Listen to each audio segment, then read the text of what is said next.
It's one thing to know how to quilt a swirl design, it's a completely different thing to know how and where to use it on your quilts. Hey everybody, it's me, Angela Walters from quiltingismytherapy.com, and welcome to the Mastering Swirls Free Motion Challenge Quilting Along video series. Throughout this free video series, I'm showing you the ins and outs of quilting swirls, from how to create the swirl design to how to use it in our quilts, and even how to quilt other variations. In the last video, I showed you how the swirl meander goes together. So if you haven't watched that video, be sure to check it out. In this video, I'm going to show you how to use that swirl design in different areas of your quilts. For instance, in background areas, irregularly shaped areas, blocks, and more. Plus, I'll share tips on how to navigate your way through an area and how to hopefully avoid getting stuck and what to do if you do get stuck.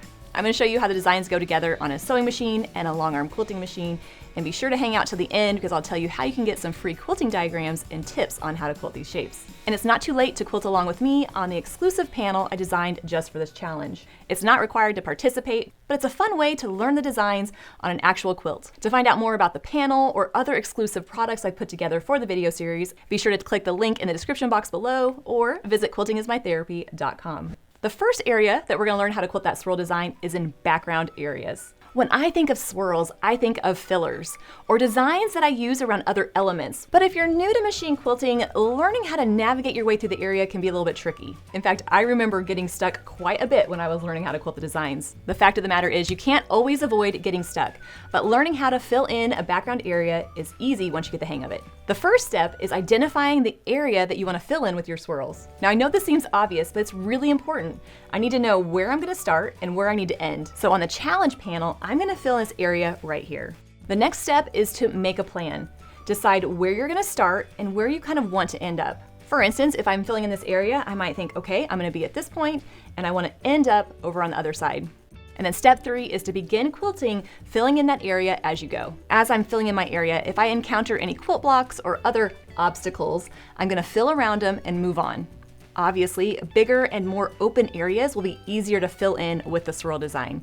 But what happens if you're filling in an area with an irregular shape or lots of blocks? Being able to navigate that will help make the quilting so much more efficient. To give myself some obstacles in that area that I'm filling in, I'm just going to quilt around a couple of the random triangles and treat them like quilt blocks that I need to fill in around. So if you're quilting along with me on the custom panel, if you want a little bit more of a challenge, you can create some obstacles in your area. Or if you're like, no thanks, I'm just learning how to quilt swirls and breathe at the same time, then go ahead and leave it just like that. But now that we have a plan, let's get to the quilting. Now that I've already determined where I'm going to quilt and I've created some obstacles to work around, I'm going to start from the edge of my area and begin quilting those swirls. Just as we saw earlier, I'm going to quilt the swirl, echo around, and continue quilting those swirl shapes. But since I'm filling in a defined area, I really want to make sure I handle any unquilted gaps before I move on. And to do that, I'm going to use echoing to maneuver my way around the area. And if I happen to get stuck, I'll just travel back on out and continue on. So as you can see, I filled in this first part, and it's time to work my way over here and fill that in, echoing around and quilting my swirls.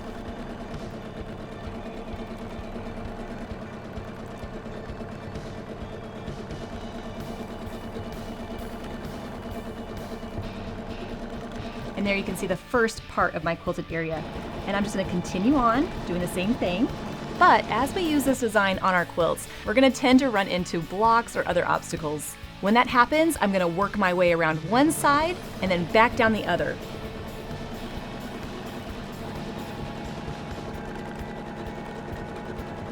I'm going to use echoing to fill in those gaps and move on.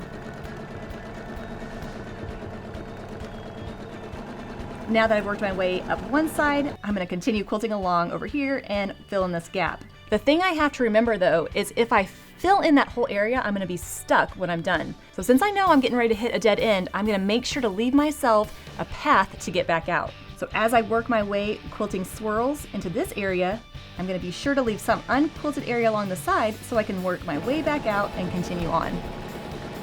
I've quilted my way down to that dead end, leaving myself some room so I can quilt my way back out again. Now I just love it when everything goes to plan, but sometimes it won't. If I find myself stuck in an area, I'm just going to try travel along the edge of the area or travel along a previous design to get out and continue on. So I'm gonna keep quilting my swirls, working my way along this other obstacle. And since I know that this is the last time I'll be in this area, I'm gonna make sure I fill it all in before I move on. The main goal here is that once I leave an area, I want it to all be quilted and filled in completely. That's gonna keep me from having to go back later and fill it in, or even worse, forgetting to go back and fill it in. Working within bigger background areas will be a little bit easier, or areas that don't have as many obstacles to work around. But the more comfortable you get with this idea, the more you can use these designs in irregularly shaped areas. Here's another example of a dead end area that I need to fill in. I'm gonna quilt those swirls just like we did before, leaving myself space to work my way on out so I can continue on filling in that area. And if I were actually quilting this design around block, this would be the perfect opportunity to quilt any designs in those blocks that I want to. Since I'm touching the corner already, I can transition into quilting in that block, come back to where I started, and then move on. I just love it when quilting looks great and is efficient to quilt.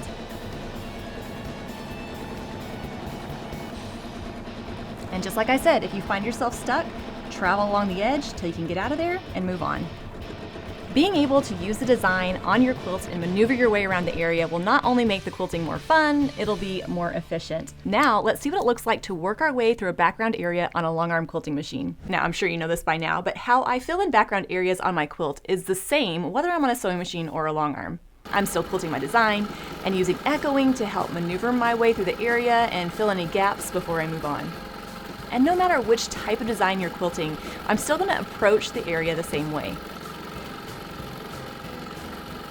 As I encounter obstacles or other blocks, I'm going to fill in the area and move on, being sure to leave myself a way out if necessary. I think the hardest thing about filling in an area with a design is just knowing where you're going. So if you're not sure where to go next, just stop, take a few seconds and kind of plot out your next couple of steps. Not only will it help you see where you're going to end up, but it'll help you visualize how the design goes together. And just like we saw on the sewing machine, if you get to a spot that's too small for a swirl, just add some echo lines and fill it in. And the more comfortable you get with filling in areas with your swirl design, the more intricate and irregular shapes you'll be able to quilt it in. So just keep on practicing filling in those areas on your quilt with that swirl design.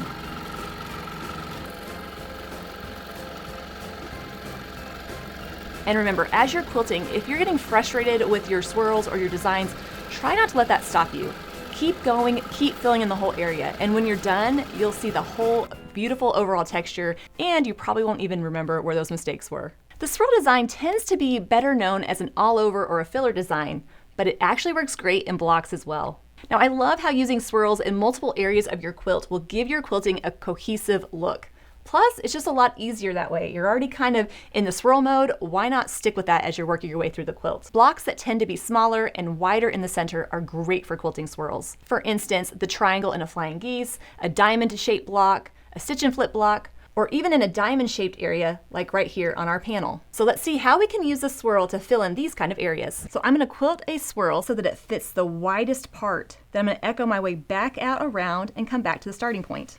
And so instead of quilting a lot of swirls in a background area, I'm quilting a single swirl and using it more like a motif.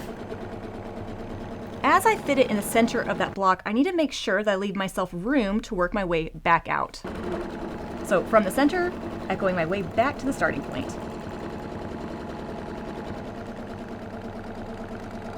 I think this looks great in this block, but one thing I don't necessarily love is the unquilted area on either side of that swirl, especially when we're dealing with pointed blocks like this. One thing I can do to fill in that area is to quilt a swirl hook. This swirl variation will fill in those areas even more. To do that, I'm going to start out the same way, quilting my swirl so that it fills in the widest area of that block.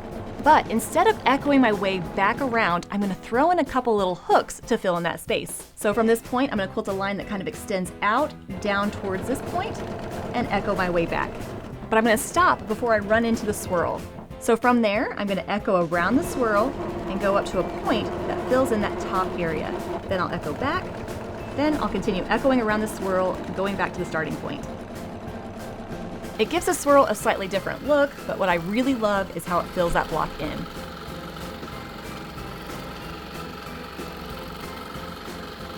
Not every quilt block will be the perfect size for a swirl, but you can get a little creative with how you use the design.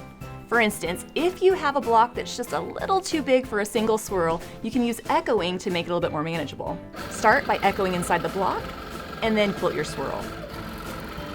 Echoing helps make that block a little bit smaller and can make the space a little bit more manageable. If I want to quilt swirls in a longer, skinnier block, instead of quilting one swirl, I can quilt several of them to fill in the area. Instead of quilting that one swirl right in the center, I can just quilt a couple swirls that work their way throughout that area. Play around with this technique on your quilts. Try quilting a single swirl, several swirls, or add some echoing to see what you can come up with. Once I've filled in that block, if I want to make my way back to the starting point, I can simply swing out, hit the edge, and then travel along that to get to where I want to go. Whether you quilt your swirls in background areas with lots of obstacles or as a way to really draw attention to blocks, this design is sure to add a beautiful curvy look to your quilting. So now it's your turn. If you're quilting along with me on the custom panel I designed for the challenge, fill in the areas highlighted in red with the swirl designs of your choice. You can use the designs that we've learned throughout these videos or come up with your own. And don't forget, as always, I've put together some free downloadable quilting diagrams so that you can be successful with the designs. And if you need a little bit more help, you can check out the expanded resource PDF I put together. This expanded resource has even more quilted samples, more step-by-step instructions, and even more tips. So to get your hands on either one of those, just click the link in the description box below. Now, I'll be back next week with the next video in the series where we're learning how to take that swirl design and create some fun variations. Until then, everybody, happy quilting.